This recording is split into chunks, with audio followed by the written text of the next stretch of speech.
इस वक्त की बड़ी खबर आपको बता दें, हापुड़ में हुई पत्थरबाजी में अब एक्शन देखने के लिए मिल रहा है। आपको बता दें कि 8 से ज्यादा लोगों की गिरफ्तारी हो चुकी है, जिसके बाद अब कुछ सियासत भी देखने के लिए मिल रही है, लगातार बयानबाजी भी हो रही है। तो क्या कुछ चल रहा है बताएंगे आपको। मेरे साथ मौजूद है मेरे सहयोगी नवेंदु शेखर झा। सर, क्या है ये पूरा मामला, कैसे ये बवाल शुरू हुआ और अब क्या कुछ चल रहा है? देखिए, हापुड़ में एक बहुत ही विशाल कार्यक्रम का आयोजन किया गया था। हिंदू पक्ष ने महाराणा प्रताप की जयंती पर शोभा यात्रा निकाली और अक्सर जो देखने को मिलता है कि जब भी हिंदू समुदाय कोई बड़ा कार्यक्रम मनाता है, पर्व त्योहार मनाता है, तो उस दौरान देश में जितने भी जिहादी हैं वो एक्टिव नजर आते हैं और वो हिंदुओं के पर्व त्योहार को पूरी तरह से बर्बाद करने के लिए कुछ ऐसी साजिश करते हैं, कुछ ऐसा षड्यंत्र करते हैं जिससे कि अशांति कायम हो जाती है और उसके बाद माहौल जो है वो पूरी तरह से अशांत हो जाता है। यही कुछ देखने को मिला हापुड़ में भी, जहां महाराणा प्रताप की जयंती पर दो पक्षों में जोरदार बवाल हुआ। लेकिन बवाल का कारण यहां पर सीधे सीधे एक पक्ष को कहा जा रहा है, क्योंकि जैसे ही जुलूस वहां से गुजरी, एक जो स्थानीय दुकानदार थे उनसे एक हिंदू युवक की किसी छोटी सी बात पर कहासुनी हो गई और वो बहस धीरे धीरे इतनी बड़ी बन गई कि वहां पर जिहादियों की भारी भीड़ इकट्ठा हो गई और उसके बाद हिंदू समुदायों पर पत्थरबाजी की गई और पत्थरबाजी घरों से की गई। और अब जांच में सामने आया है कि यह पत्थरबाजी पहले से साजिश रची गई थी। सबके घरों से पत्थर बरामद किए गए हैं और ये एक सुनियोजित साजिश थी, यानी हिंदुओं को टारगेट करना, हिंदुओं पर हमले करना और किसी तरह से हिंदुओं के पर्व त्योहार को पूरी तरह से बर्बाद करना, ये एक प्लान का हिस्सा था और इसी हिस्से के तहत हिंदुओं पर पत्थरबाजी की गई। लेकिन योगी राज में एक बार फिर से तगड़ा एक्शन देखने को मिला है और 8 जिहादी की अब तक गिरफ्तारी हो गई है। लगातार गिरफ्तारी की संख्या बढ़ती जा रही है। पुलिस ने पहले 3 को गिरफ्तार किया था, फिर 5 को गिरफ्तार किया गया और इनमें से जो पत्थरबाज हैं, अगर उनके नाम बताए जाएं तो सरफराज है, मोहम्मद नेक है, दानिश है और ये लोग जो है हिंदुओं पर लगातार पत्थरबाजी कर रहा था। अब योगी पुलिस ने जो एक्शन लिया है उससे इलाके में भगदड़ मची हुई है और जो मौलवी मौलाना हैं, जितने भी हिंसा रचने वाले लोग इसमें अराजक तत्व शामिल हैं, अब उनके होश उड़ गए हैं, क्योंकि जिस तरीके से पुलिस का एक्शन देखने को मिल रहा है, आने वाले समय में और जितने बचे खुचे आरोपी हैं उन सबकी गिरफ्तारी होगी और हो सकता है इनके घर पर बुलडोजर एक्शन भी की जाए। सर, एक तरफ तो हम देख रहे हैं कि सीएम योगी का बयान सामने आया, उन्होंने कहा कि ऐसे लोगों को हम बख्शेंगे नहीं जो समाज में अराजकता फैलाने की कोशिश करेंगे। दूसरी तरफ ये भी देखने के लिए मिला कि चंद्रशेखर रावण का बयान सामने आया, उन्होंने कहा कि निष्पक्ष जांच होनी चाहिए। देखिए, जब भी ऐसा मामला होता है तो निश्चित तौर पर सियासत जो है वो तेज होने लगती है। चंद्रशेखर रावण अक्सर वो सियासत करते हैं। अभी कुछ दिनों पहले ही हमने देखा था कि भीम आर्मी की किस तरह से झड़प हुई थी रामनवमी के दौरान। अभी चंद्रशेखर रावण का जो बयान है वो बेहद शर्मनाक है। वो कह रहे हैं कि जहां पर हिंसा की घटना हुई है, जहां पर पत्थरबाजी हुई, वहां सालों से जुलूस निकलता था और हर हमेशा एक पक्ष जो है उसमें बहुत अच्छे तरीके से दूसरे पक्ष को सपोर्ट करता था। यानी वो सीधे सीधे मुसलमानों को क्लीन चिट दे रहे हैं और मुसलमानों की तारीफ कर रहे हैं कि हर साल वो जुलूस में ना सिर्फ शामिल होते थे बल्कि हिंदू समुदाय को बहुत ज्यादा मदद करते थे। तो इससे आप यह समझ सकते हैं कि जैसे जैसे उत्तर प्रदेश का विधानसभा चुनाव नजदीक आ रहा है, वैसे ही तुष्टीकरण की राजनीति भी बढ़ने लगी है। चंद्रशेखर रावण, जिन पर बहुत तरीके के आरोप लगाए गए हैं, रोहिणी घावरी ने जिस तरीके से उन पर गंभीर आरोप लगाए हैं, अब उनकी मुश्किलें धीरे धीरे बढ़ती हुई नजर आ रही है और ऐसे में उनको लगता है कि यूपी चुनाव से पहले लगातार बयानबाजी की जाए और लोगों को यह मैसेज देने की कोशिश की जाए कि चंद्रशेखर रावण भी उसी नक्शे कदम पर चल रहे हैं जिस पर अखिलेश यादव चलते हैं, राहुल गांधी चलते हैं। यानी उनका पूरा फोकस जो है वो दलित और मुस्लिम वोट बैंक पर है। वो किसी तरीके से मुसलमानों को ये भरोसा देना चाहते हैं कि वो भी राहुल गांधी और अखिलेश यादव के गैंग के ही हिस्से हैं और हो सकता है आने वाले दिनों में इनका गठबंधन भी हो जाए।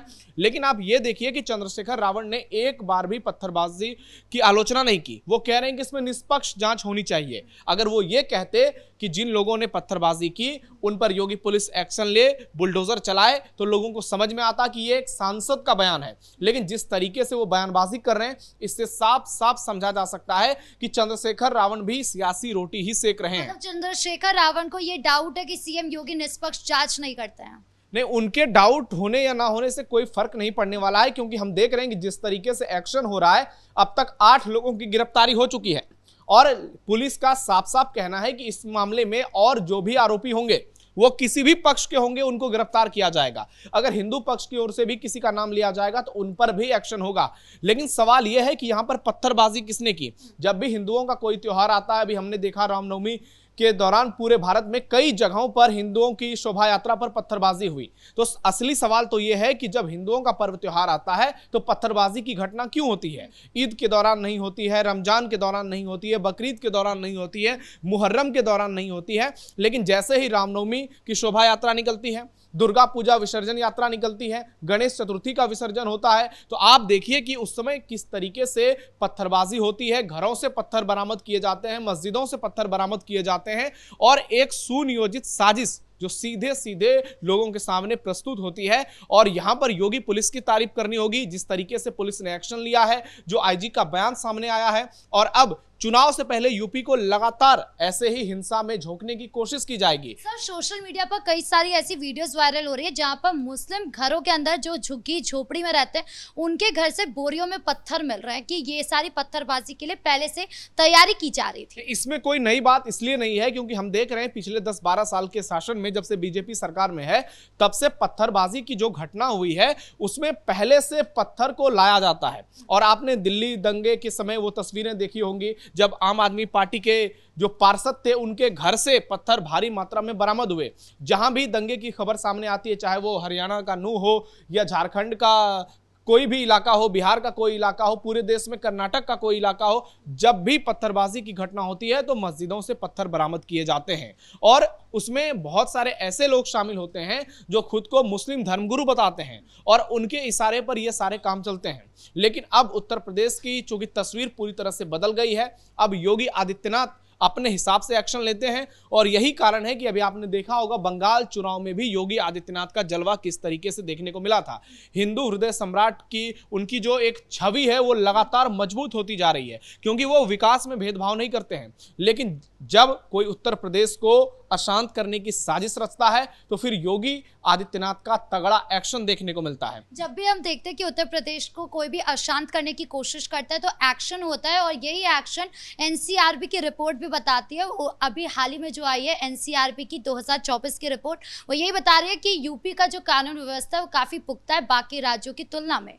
देखिए यही कारण है कि योगी मॉडल की चर्चा पूरे देश में होती है। जब योगी आदित्यनाथ अभी बंगाल में चुनाव प्रचार करने पहुंचे थे तो हर तरफ योगी आदित्यनाथ की लोकप्रियता जो नजर आ रही थी वो पश्चिम बंगाल में चुनाव नतीजे पर साफ साफ नजर आया। 4 मई को जब परिणाम आए तो 200 से ज्यादा सीटें बीजेपी जीती और उसमें योगी आदित्यनाथ की बहुत बड़ी भूमिका थी। आपने देखा होगा कई मुस्लिम बाहुल इलाके में जो सीमा से सटे इलाके हैं वहां पर बीजेपी का प्रदर्शन बहुत शानदार रहा क्योंकि हिंदू वोट कंसोलिडेट हुआ और मुसलमानों को बड़ा झटका लगा। ममता बनर्जी जो ये सोच कर चल रही थी कि मुसलमानों का पूरा वोट उनका है और हिंदुओं को अगर थोड़ा बहुत वो तोड़ने में कायम होंगी तो शायद वो जीत का चौका लगाएंगे, लेकिन ऐसा नहीं हुआ। योगी आदित्यनाथ गए, हिमंता बिस्वा शर्मा गए, कई ऐसे बड़े बीजेपी के हिंदुत्ववादी नेता वहां पर पहुंचे जिससे रिजल्ट की पूरी तस्वीर बदली और लोगों में एक ये मैसेज गया कि ऐसे लोग अगर सत्ता में आएंगे तो हिंदुओं की सुरक्षा बढ़ेगी, हिंदुओं की सुरक्षा मजबूत होगी। और अब शुभेंदु अधिकारी वहां पर मुख्यमंत्री बन गए हैं,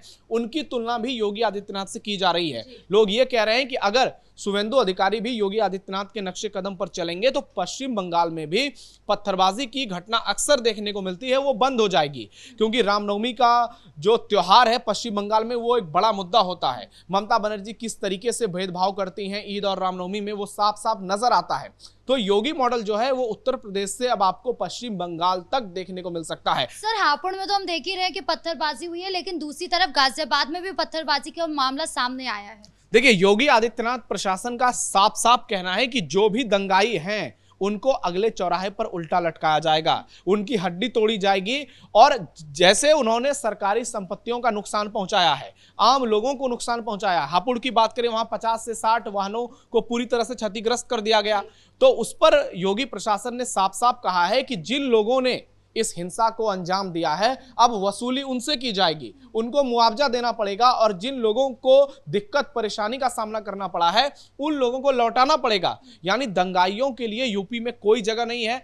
योगी पुलिस लगातार एक्शन ले रही है और आने वाले समय में ये एक्शन आपको और बड़े रूप में देखने को मिल सकता है, क्योंकि अभी उत्तर प्रदेश के विधानसभा चुनाव में बहुत कम समय रह गया है और ऐसे ही अराजक तत्व जो हैं, ऐसी अराजक ताकतें हैं, वो उत्तर प्रदेश को अशांत करने की पूरी कोशिश करेगी, क्योंकि उनका एक ही मकसद है कि किसी तरह से योगी आदित्यनाथ को बदनाम किया जाए, योगी शासन जो पूरे विश्व में अब उसका डंका बज रहा है उस पर चोट पहुंचाई जाए। लेकिन दूसरी तरफ योगी आदित्यनाथ भी उसी मजबूती के साथ आगे बढ़ रहे हैं जिसके लिए वो जाने जाते हैं, और यही उत्तर प्रदेश की तस्वीर को दूसरे राज्यों से अलग करती है। और ये इसीलिए दंगाइयों के लिए यूपी में अब एक भी मिनट गुजार पाना बहुत ज्यादा मुश्किल हो गया है। जी, इस मुद्दे पर जानकारी देने के लिए आपका बहुत बहुत धन्यवाद। तो कुल मिलाकर चाहे बात हापुड़ की हो या फिर गाजियाबाद की, जिस तरीके से महाराणा प्रताप जयंती जुलूस पर पत्थरबाजी की गई उससे जरूर माहौल बिगड़ा और साथ ही नुकसान भी हुआ, लेकिन कानून व्यवस्था का भी पूरा सुनिश्चित किया गया है सीएम योगी की ओर से कि किसी भी तरीके से इन अराजक तत्वों को